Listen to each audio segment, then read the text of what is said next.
Bapak dan Ibu dan saudara-saudara sekalian yang kami cintai dalam Yesus Kristus. Entah bagaimana dikatakan, enaklah kuk yang kupasang dan ringanlah bebanku. Mengapa bisa ya kalau kuk yang dipasang di pedati itu, bagaimana lah itu. Tapi Yesus justru menggunakan ini kan, kuk yang kupasang ringan.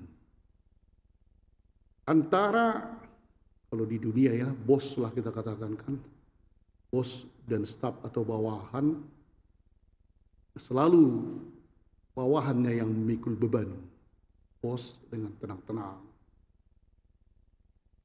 Jadi ada katanya ini sebuah dongeng. Kalau kita tahu kan di hutan itu bosnya singa.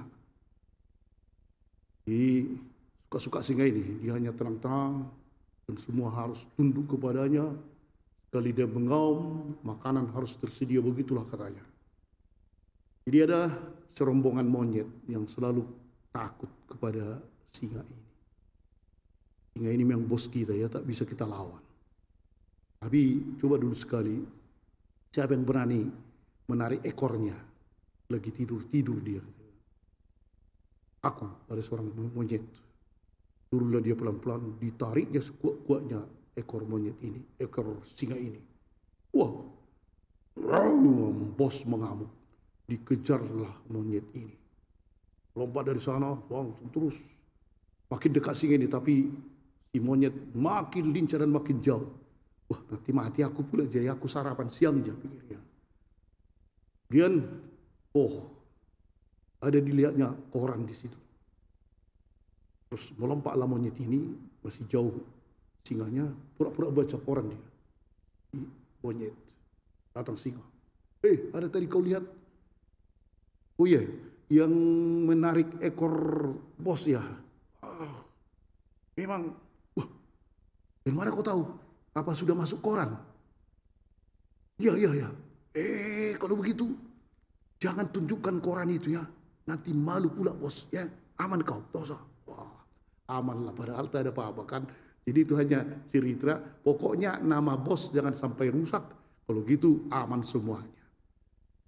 Bapak dan Ibu dan saudara sekalian, ada juga yang inilah artinya lepas tangan ya.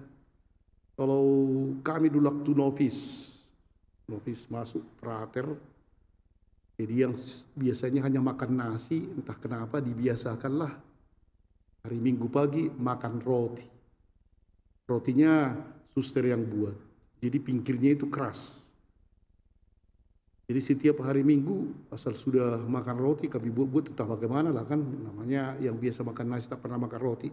Jadi pinggirnya itu tak kami makan karena keras. Dan rupanya magister melihat. Dan dia datang ke meja kami. Enaknya ini yang pinggir-pinggirnya, mari. Dibawanya ke mejanya, dimakannya. Sesudah itu tak pernah lagi kami tidak memakan pinggirnya. Karena bos sudah memakannya, ikut serta.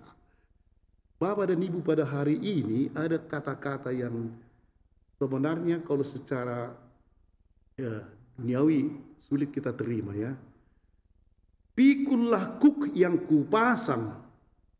Tahu kita kuk itu sebenarnya kan dari ini terjemahan dari bahasa Yunani dia ya, zigos. Kuk itu kayu yang biasa dibuat di pedati atau di kerbau itu dibuat kayu untuk menarik pedati kan. Tapi biasanya kalau rupanya pada zaman itu 2 ekor sapi sehingga kuk itu bercabang 2 begitu dia, sehingga sekali 2 menarik. Di dalam pengertian bahasa Indonesia sebenarnya kurang pas. Karena dikatakan di sini pikullah kuk yang kupasang. Jadi dalam hal ini Yesus mengatakan, Yesus tidak ikut memanggul kuk itu, dipasangnya sama kita, jalan kau. Ini pengertian kalau di dalam terjemahan ini. Tapi sebenarnya kalau terjemahan asli bukan begitu. Jadi artinya di sini zikos nuo itu dibilang sebenarnya kan bahasa Yunaninya. Oh hebat juga kan eksegesi ini tentang kitab suci. Sebenarnya yang dikatakan bukan pikullah kuk yang kupasang, tapi kukku saya punya kuk, mari, jadi bukan kuk yang kupasang, tapi kuk saya. Berarti Yesus juga ikut serta. Dualah, kita katakanlah lembu itu. Aku satu lembunya dan Yesus lembunya satu, menarik. Itu sebenarnya pengertian ini. Jadi artinya Yesus tidak memasang kuk kepada kita langsung, maju aja kau yang, gak apa-apa, aku kasih vitamin, maju. Gak apa-apa, maju aja, aku kasih rahmat. Tidak. Pengertian di sini sebenarnya adalah kuk atau beban itu ya, beban yang berat atau apapun persoalan kita, bukan diberikan Yesus hanya kita yang membawa, dia ikut serta membawa, merasakan dan ikut serta seperti ada beban di sini pedati apa itu kan truk atau apalah itu. Yesus di samping kita, ayo kita bawa, ayo terus maju. Itu sebenarnya yang dimaksud di sini. Karena itulah dikatakan pikullah kuk yang pasang dan belajarlah padaku. Apa sebenarnya yang kita pelajari? Dikatakan oleh Yesus, sebab aku ini lemah, lembut, dan rendah hati. Ketika kita memikul beban panggilan, suster ini umpamanya pasti ada bebannya kan, karena dia mau rawat S1 dan belajar online, pasti makin bodoh, tak pernah praktek. Jadi itu lagi, ya, semua kita mempunyai beban berat, ya. Tetapi harus kita hadapi beban berat itu karena Yesus juga ikut memikulnya. Tirulah Yesus yang di sebelah kanan kita itu, yang dengan kuk itu, dengan lemah, lembut, dan rendah hati. Itulah sikap memikul beban, yang beban apapun, berat apapun, karena Yesus ada di samping kita, ikut juga dia memikul. Tirulah aku, katanya kan, sebab aku ini lemah, lembut, dan rendah hati. Jadi ketika ada beban atau persoalan di dalam diri kita, harus kita hadapi dengan lembut dan rendah hati. Wah, ini yang sulit kan. Kali saja umpamanya sedikit saja persoalan di rumah atau apa, langsung bukan lembut, marah.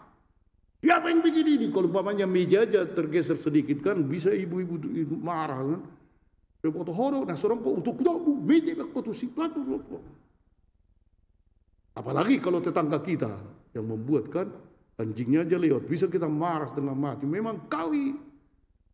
Jadi lama-lama memang beban itu tidak kita pikul dengan lembut dan rendah hati. Akhirnya Yesus pun sulit untuk menarik beban itu. Sudah sama-sama kita dengan Yesus menariknya, tapi kita tunggu dulu, tak ada ini. Lupa kita bahwa dia sudah ikut menarik kan. Akhirnya terseok-seok dan tak bisa sampai. Dan itulah sebabnya kalau kita menghadapi persoalan, para bapak dan ibu, saudara-saudara, apalagi seperti COVID ini sekarang kan, Indonesia menjadi nomor 1 yang terhebat. Bukan hanya di Asia lagi, sialnya sudah sampai di dunia. COVID yang paling mengerikan sekarang di dunia adalah Indonesia, kata orang kan. India sudah kalah karena penduduk mereka 1 miliar sekian. Yang meninggal memang atau yang kena setiap hari itu 32 ribunya. Kita penduduk kita 250, yang kena setiap hari sudah 45 ribu. 45 ribu. Pecah rekor dunia. Sampai oksigen pun kurang kan. Mudah-mudahan lah, ini harus kita betul berdoa bersama. Tetapi ketika hal ini dilihat sebagai beban berat. Ada suster kita, Suster Marsiana dari Surabaya tadi menelepon. Jadi itu harus terus-terus mengirim tabung gas ke rumah itu yang isolasi mandiri. Bahaya sekali katanya kan. Tapi kenapa mudah meninggal? Apakah mereka mempunyai penyakit? Bahwa tidak.